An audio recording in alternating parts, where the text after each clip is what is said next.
Hello, नमस्कार दोस्तों, जय हिंद। आइए, आपका स्वागत है आपके अपने चैनल ओनली स्टडी में। तो आइए आज जानते हैं मौर्य वंश से संबंधित कुछ 30 प्रश्न। तो आज का पहला प्रश्न है, भारत का प्रथम साम्राज्य निर्माता कौन सा वंश था? तो दोस्तों, भारत का प्रथम साम्राज्य निर्माता कौन सा वंश है? इसका ऑप्शन हो जाएगा बी। भारत का प्रथम साम्राज्य निर्माता ऑप्शन बी इसका राइट आंसर। आइए चलते हैं अगले क्वेश्चन पर। अगला क्वेश्चन है दोस्तों, निम्नलिखित में से कौन भारत नहीं आया था? दोस्तों, निम्नलिखित में से कौन भारत नहीं आया था? तो इसका आंसर दोस्तों क्या है? मेगास्थनीज होगा, कोलंबस होगा, वास्को डी गामा या फायान? बताइए अभी आप दोस्तों, इसका आंसर क्या होगा? तो मैं आपको बता दूं इसका आंसर होगा बी, कोलंबस। कोलंबस भारत नहीं आया था। लेकिन अब बात करें मेगास्थनीज भारत आया था। तो मेगास्थनीज भारत कब आया था दोस्तों? तो मेगास्थनीज भारत में चंद्रगुप्त मौर्य थे ना, तो उनके दरबार में आया था। ये कहाँ का शासक था?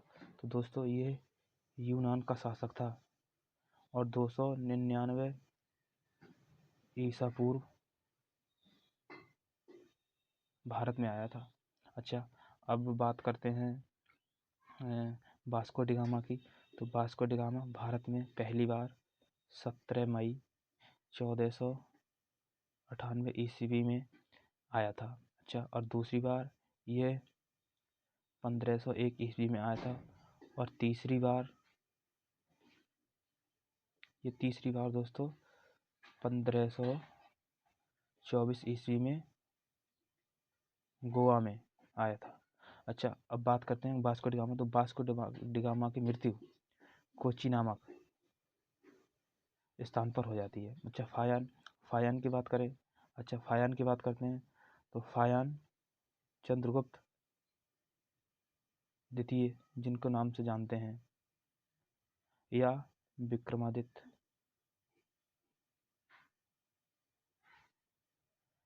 के नाम से जिनको जानते हैं, ये उनके समय में बाहर आया था। अच्छा, चंद्रगुप्त विक्रमादित्य की बात करें तो ये गुप्त वंश के राजा थे और इनका शासन गुप्त वंश का 375 से 412 ईस्वी तक रहा है। आइए चलते हैं अगले क्वेश्चन पर। मेगास्थनीज किसके दरबार में था? दोस्तों, इसका उत्तर क्या हो जाएगा? मेगास्थनीज किसके दरबार में? इससे पहले दोस्तों मैं आपको आंसर बता चुका हूँ। इसी क्वेश्चन का आंसर मैं आपको बता चुका हूँ क्वेश्चन नंबर 1 में। तो मेगास्थनीज किसके दरबार में था? तो मेगास्थनीज चंद्रगुप्त मौर्य के दरबार में था। मेगास्थनीज चंद्रगुप्त मौर्य के दरबार में था। यह एक यूनान का शासक था। मैंने बताया था ये भारत में 299 ईसा पूर्व में आया था, चंद्रगुप्त मौर्य के दरबार में आया था और इसने जो कुछ भी भारत में देखा, आपको एक क्वेश्चन यहीं से और बता देता हूँ। इसने भारत में जो कुछ देखा उसका वर्णन इंडिका नामक पुस्तक में देखने को मिलता है।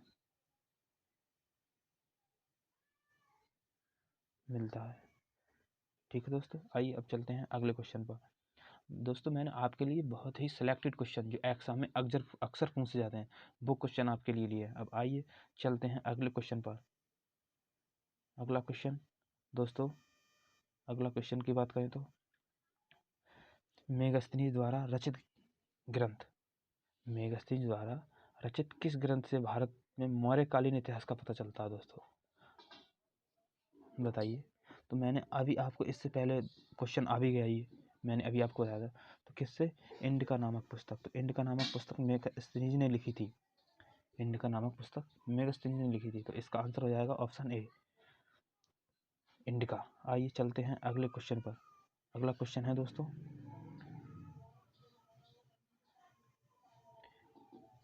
इंडिका निम्नलिखित में से किसकी कृति है? तो दोस्तों, क्वेश्चन तो बार बार रिपीट हो गया, ये 2 बार रिपीट हो गया, लेकिन क्वेश्चन वो हैं जो एग्जाम के लिए बहुत ही सिलेक्टेड हैं। अच्छा, इस पुस्तक, ये इंडिका नामक कृति है, ये किसने लिखी थी दोस्तों? आइए बताते हैं आपको। ये इंडिका नामक पुस्तक दोस्तों किसने लिखी थी? तो इंडिका नामक पुस्तक option B Megasthenes. Examiner question को बार बार घुमाकर पूछता है, तो इसी प्रकार से मैंने भी क्वेश्चन को कई बार लैंग्वेज में घुमा कर पूछा, तो इसका आंसर हो जाएगा ऑप्शन बी मेगास्थनीज। आइए अब चलते हैं अगले क्वेश्चन नंबर 6 पर। अपने साम्राज्य के विस्तार में चंद्रगुप्त मौर्य की सहायता की थी। तो दोस्तों चंद्रगुप्त मौर्य की सहायता किसने की थी? तो इसका आंसर हो जाएगा सी चाणक्य। तो अब चाणक्य के बारे में आपके लिए जानकारी देते हैं। चाणक्य ये चंद्रगुप्त मौर्य का प्रधानमंत्री थे। ठीक है। अच्छा, चंद्रगुप्त मौर्य चाणक्य को अपना गुरु मानते थे। और चाणक्य की बात करें तो चाणक्य को कई नामों से जाना जाता था। तो चाणक्य को कई नामों से जाना जाता था। चाणक्य का पहला नाम जिसकी बात हम करते हैं, तो पहला नाम था विष्णुगुप्त के नाम से भी जानते हैं। अच्छा, अब दूसरे नाम की बात करें, दूसरा नाम इनका कौटिल्य नाम से भी चाणक्य को जानते हैं। ये चंद्रगुप्त के दरबार में रहते थे। तो आइए अब चलते हैं अगले क्वेश्चन पर। अगले क्वेश्चन की बात करें तो हम प्राचीन भारत का वह प्रसिद्ध शासक जिसने अपने जीवन के अंतिम दिनों में जैन धर्म को अपनाया था। तो दोस्तों इसका आंसर क्या हो जाएगा? प्राचीन भारत का वह कौन सा शासक था जिसने अपने जीवन के अंतिम दिनों में जैन धर्म को अपनाया था? तो इसका आंसर दोस्तों हो जाएगा ऑप्शन ए चंद्रगुप्त। तो चंद्रगुप्त ने अपने जीवन के अंतिम दिनों में जैन धर्म को अपनाया था। आइए चलते हैं अगले क्वेश्चन पर। दोस्तों चाणक्य किसका प्रधानमंत्री था? दोस्तों देखो क्वेश्चन बार से रिपीट हो गया, मैंने आपको पहले ही बताया था। चाणक्य किसका प्रधानमंत्री था? तो चाणक्य चंद्रगुप्त मौर्य का प्रधानमंत्री था। इस चंद्रगुप्त मौर्य इन्होंने मौर्य वंश की स्थापना की। अच्छा, चंद्रगुप्त द्वितीय इनकी बात करें तो ये गुप्त वंश से संबंधित है। इनको विक्रमादित्य के भी नाम से जानते हैं। इनको विक्रमादित्य के नाम से भी जानते हैं। इन्हीं के शासनकाल में फाह्यान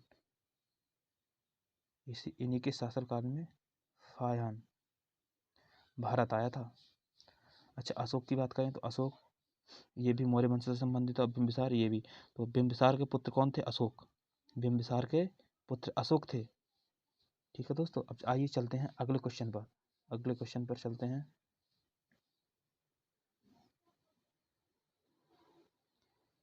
चाणक्य को निम्न में से किस नाम से जाना जाता था? दोस्तों देखो, मैं आपके लिए क्वेश्चन की सारी जानकारी पहले ही क्वेश्चन में देता हूँ, जिससे आपको जो अगले क्वेश्चन होते हैं बहुत ही सरल और अच्छे तरीके से आप इसका आंसर दे सको। मैंने दोस्तों बता चुका हूँ आपको चाणक्य को अन्य किस नाम से जाना था। तो अन्य किस नाम से जाना था चाणक्य को? तो अन्य भी विष्णुगुप्त के नाम से जाना जाता था। अच्छा, श्रीगुप्त की बात करें तो श्रीगुप्त ये गुप्त वंश के संस्थापक थे। अच्छा, समुद्रगुप्त की बात करूं तो ये भी इनको भारत का नेपोलियन कहा जाता है। समुद्रगुप्त को भारत का नेपोलियन कहा जाता है। आइए चलते हैं अगले क्वेश्चन पर। तो दोस्तों आपको आपकी परीक्षा के लिए मौर्य वंश से मेरे हिसाब से यहाँ से कोई क्वेश्चन बच के जा नहीं सकता। तो मैंने बहुत ही सेलेक्टेड और अच्छे क्वेश्चन लिए हैं जो आपकी परीक्षा के लिए बहुत ही महत्वपूर्ण है। दोस्तों मैं आपके लिए इतने अच्छे क्वेश्चन देता हूँ, तो आपका थोड़ा बहुत तो कर्तव्य बढ़ता है कि मेरे चैनल को लाइक, शेयर और सब्सक्राइब करें। तो वीडियो आप लाइक करोगे तो मुझे ज़्यादा से ज़्यादा अच्छा मोटिवेशन मिलेगा। और कमेंट बॉक्स में कोई भी दिक्कत हो, किसी के बारे में, कोई क्वेश्चन के बारे में दिक्कत, तो आप वो मुझसे पूछ सकते हैं। लेकिन कोई क्वेश्चन में दिक्कत है तो आप तब भी मुझको बता सकते हैं। तो आइए अगले क्वेश्चन की बात करें तो निम्नलिखित में से कौन भारत का प्राचीनतम राजवंश है? तो दोस्तों इसकी बात करें तो निम्नलिखित में से कौन भारत का प्राचीनतम राजवंश की बात हो रही है। तो भारत का प्राचीनतम राजवंश है दोस्तों। तो दोस्तों मैं आपके क्वेश्चन का इंतजार कर रहा हूँ। आप ही बता दीजिए इस क्वेश्चन का आंसर क्या हो जाएगा। तो आप बताइए दोस्तों इस क्वेश्चन का आंसर क्या हो जाएगा दोस्तों? इसका ऑप्शन हो जाएगा सी मौर्य वंश। आइए चलते हैं अगले क्वेश्चन पर। दोस्तों हमारे चैनल को सब्सक्राइब तथा वीडियो को लाइक करना ना भूलें, जिससे हमें काफ़ी मोटिवेशन मिलता है। तो आइए चलते हैं क्वेश्चन नंबर 11 पर।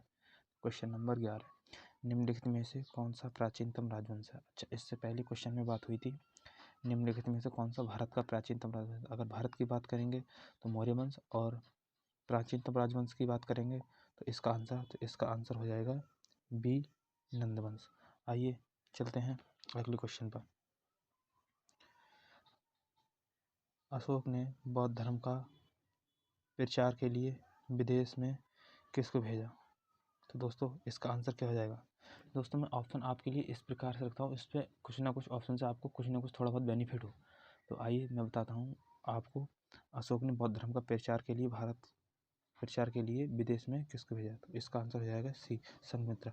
संघमित्रा जो कि अशोक की बेटी थी, तथा बेटा महेंद्र तथा संघमित्रा को अशोक ने बौद्ध धर्म का प्रचार के लिए श्रीलंका भेजा था। अशोक की बात करें तो अशोक 269 में मगध की गद्दी पर बैठा। अच्छा दोस्तों, मगध की गद्दी पर बैठा। अच्छा दोस्तों, मगध की गद्दी पर बैठने से पहले अशोक अवंती का राज्यपाल था। दोस्तों अशोक से संबंधित एक क्वेश्चन बहुत ही है जो बार बार पूछा जाता है। एक क्वेश्चन है, अशोक का नाम अशोक कहाँ मिलता है? तो अशोक का नाम अशोक मास्की तथा गुर्जरा में मिलता है। ठीक है दोस्तों, अशोक का नाम अशोक मास्की तथा गुर्जरा में मिलता है। आइए चलते हैं अगले क्वेश्चन पर। अशोक किस वंश से संबंधित है? तो इसका आंसर हो जाएगा अशोक सी, मौर्य वंश से संबंधित है। चलिए अगले क्वेश्चन पर। अशोक के अभिलेख को सर्वप्रथम किसने पढ़ा था? दोस्तों तो अशोक के अभिलेखों को सर्वप्रथम किसने पढ़ा था? दोस्तों तो इसका आंसर हो जाएगा ऑप्शन बी, जेम्स प्रेसिसेफ ने अशोक के अभिलेखों को सर्वप्रथम पढ़ा था। आइए चलते हैं अगले क्वेश्चन पर। अशोक ने इन सभी में कौन सा धर्म अपनाया? अशोक ने इन सभी में कौन सा धर्म अपनाया था? तो अशोक ने इन सभी में बौद्ध धर्म अपनाया था। अच्छा, बौद्ध धर्म। जब बौद्ध धर्म की हम बात करें तो बौद्ध धर्म अशोक ने अपनाया था। आइए चलते हैं अगले क्वेश्चन पर। क्वेश्चन नंबर 16, मौर्य वंश का अंतिम राजा। दोस्तों मौर्य वंश का अंतिम राजा, तो मौर्य वंश के अंतिम राजा की बात करें तो मौर्य वंश का अंतिम राजा हो जाएगा बृहद्रथ। मौर्य वंश का अंतिम राजा बृहद्रथ। ठीक है दोस्तों, इनके पिता का नाम की बात करें तो इनके पिता का नाम है शतधन, और ये बृहद्रथ के पिता थे जो 187 से 180 ईसा पूर्व रहा था। आइए चलते हैं अगले क्वेश्चन पर। Question number 17। तो दोस्तों क्वेश्चन नंबर 17 का आंसर क्या हो जाएगा? आप बताइए। पाटलिपुत्र निम्नलिखित में से किन नदियों के संगम पर बसा है? दोस्तों अब बताइए इसका आंसर क्या हो जाएगा? पाटलिपुत्र निम्नलिखित में से किन दो नदियों के संगम पर बसा है? पाटलिपुत्र, इसका ऑप्शन हो जाएगा गंगा और सोन। इसका आंसर ऑप्शन सी, गंगा और सोन। आइए चलते हैं क्वेश्चन नंबर 18 पर। तो क्वेश्चन नंबर 18, सारनाथ में किस सम्राट का स्तंभ है? तो सारनाथ में किस सम्राट का स्तंभ है? तो आइए आपको हम बताते हैं। सारनाथ में अशोक का स्तंभ स्थित है। तो बात करते हैं सारनाथ। सारनाथ काशी अथवा वाराणसी से 10 किलोमीटर वाराणसी से 10 किलोमीटर पूर्व उत्तर में एक प्रमुख बौद्ध तीर्थ स्थल है। एक प्रमुख बौद्ध तीर्थ स्थल है। अच्छा, इसमें एक बौद्ध तीर्थ स्थल है तथा बौद्ध भगवान बुद्ध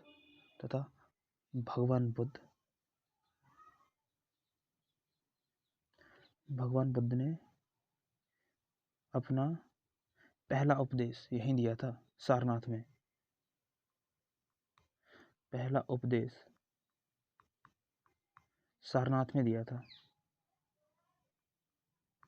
क्या दोस्तों, इसको धर्म चक्र प्रवर्तन के नाम से भी जानते हैं। सारनाथ को धर्म चक्र परिवर्तन के नाम से जानते हैं। दोस्तों, वीडियो को एंड तक जरूर देखना। अब मैं आपके लिए बहुत ही सिलेक्टेड क्वेश्चन लेके आया हूँ जो हर बार परीक्षा में पूछे जाते हैं। तो आइए चलते हैं अगले क्वेश्चन पे। तो अगले क्वेश्चन, शुंग वंश का अंतिम शासक। दोस्तों, शुंग वंश का अंतिम शासक कौन था? दोस्तों, इसका आंसर क्या हो जाएगा? शुंग वंश का अंतिम शासक, तो इसका आंसर हो जाएगा ऑप्शन डी, देवभूति। तो शुंग वंश का अंतिम शासक था देवभूति, जो 73 ईसा पूर्व में देवभूति की हत्या करके वासुदेव ने मगध पर कर्ण वंश की स्थापना की थी। 73 ईसा पूर्व में देवभूति की हत्या कर वासुदेव ने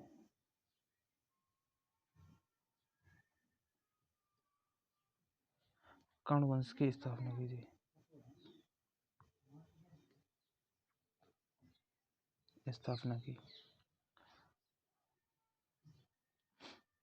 आइए चलते हैं अगले क्वेश्चन पर।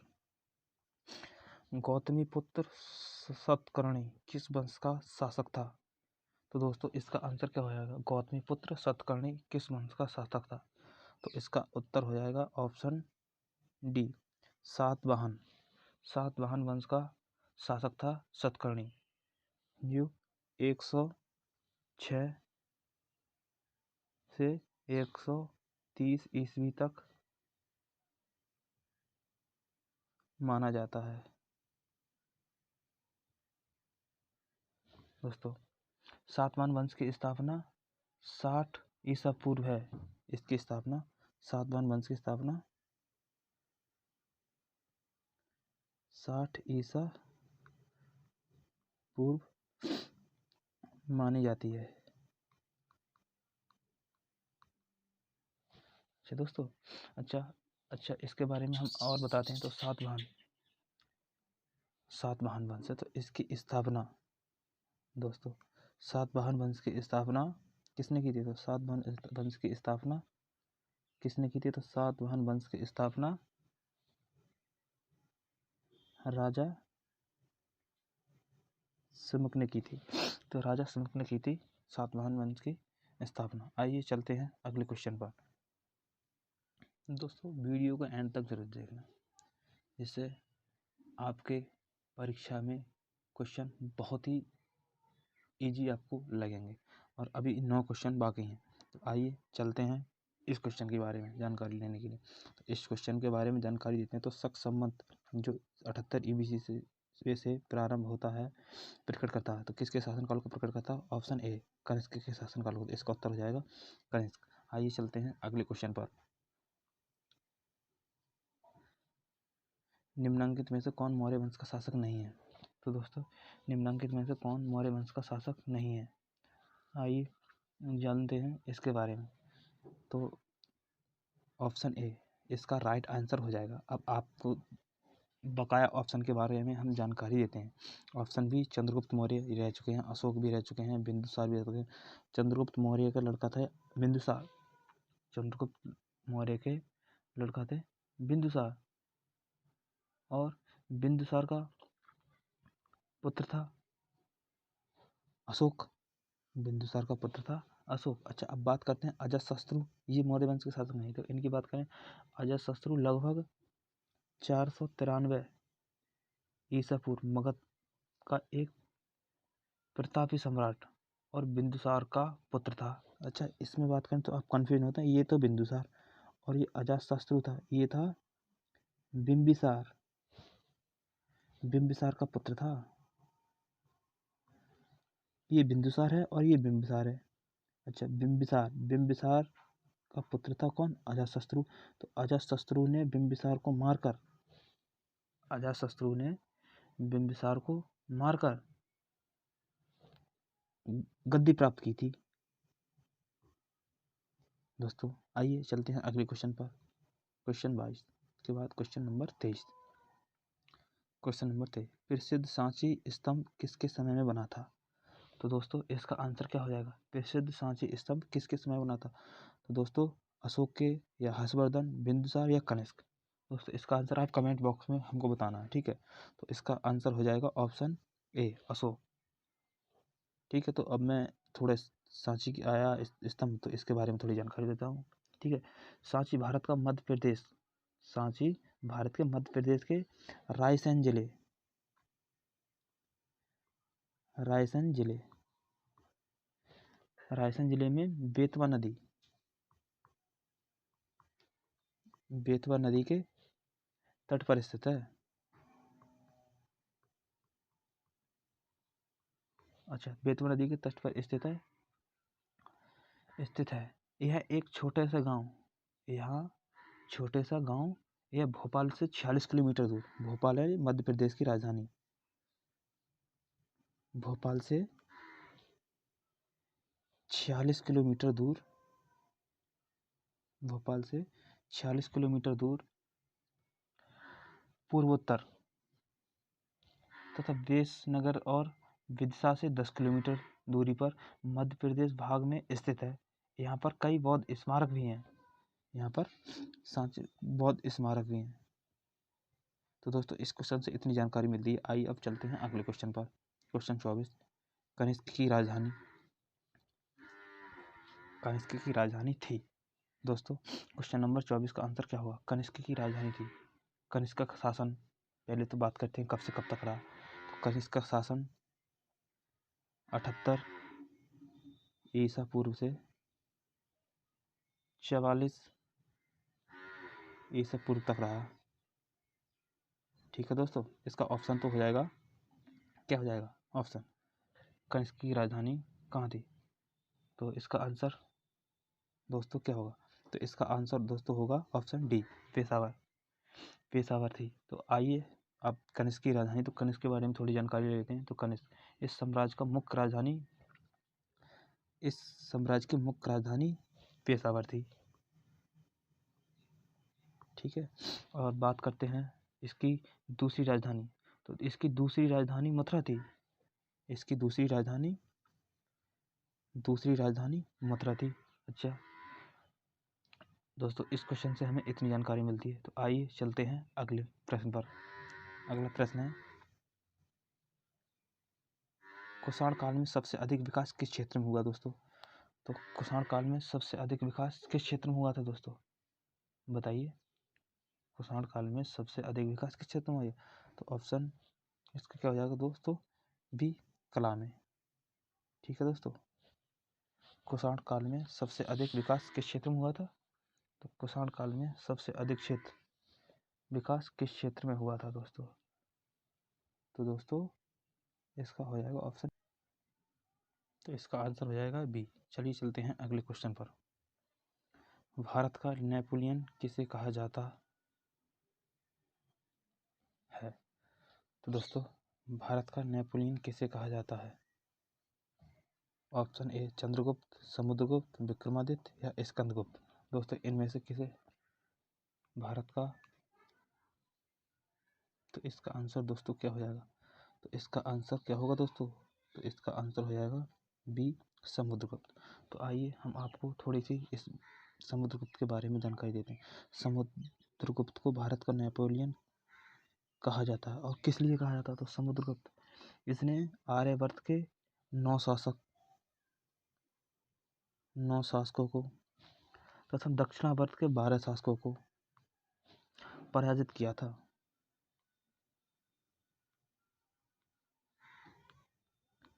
पराजित किया था इसलिए इसे भारत का नेपोलियन कहा जाता है।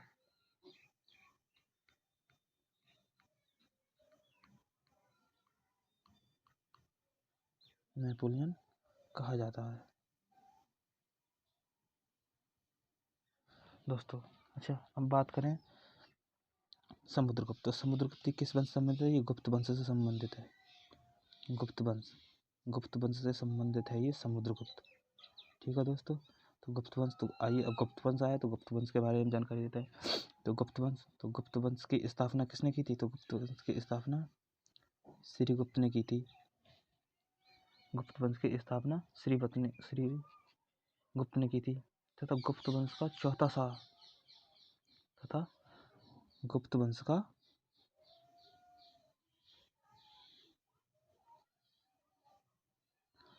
राजा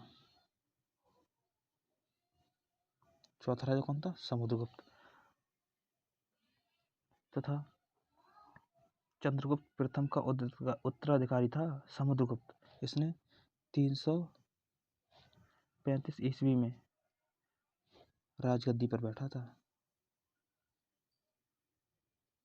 आइए चलते हैं अगले क्वेश्चन पर। अगले क्वेश्चन नंबर 27।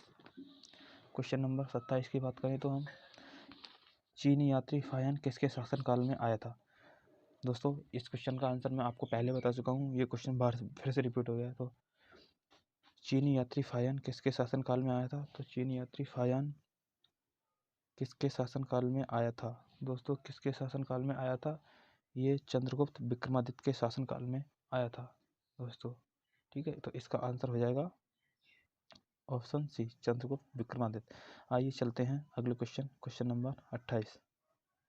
दोस्तों, हमारी वीडियो को ज़्यादा से ज़्यादा लाइक करें और शेयर करें और हमारे चैनल को सब्सक्राइब करें, जिससे आने वाली वीडियो आपको जल्द से जल्द प्राप्त हो सके। तो हर्ष की आत्मकथा निम्नलिखित में से लिखी है। तो हर्ष की आत्मकथा निम्नलिखित में से लिखी है, किसने लिखी है? तो इसका आंसर क्या होगा दोस्तों?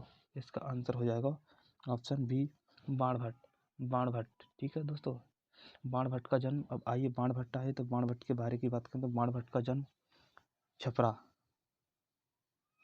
ये बिहार में पड़ता है, बिहार में। तथा इनकी मृत्यु कन्नौज में, ये कन्नौज उत्तर प्रदेश में पड़ता है। ठीक है दोस्तों। आइए बाणभट्ट, तो बाणभट्ट हर्षवर्धन के स्थानीय कवि थे। तो दोस्तों, बाणभट्ट हर्षवर्धन के कवि थे। ठीक है दोस्तों, हर्षवर्धन।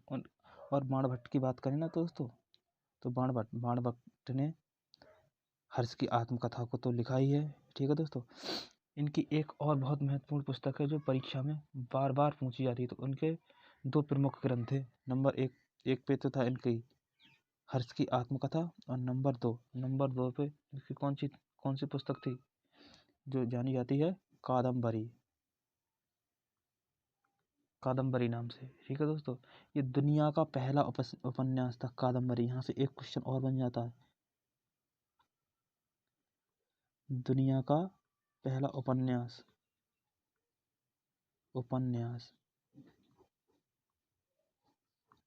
ठीक है दोस्तों, चलते हैं अगली क्वेश्चन पे। तो अगला क्वेश्चन नंबर 29।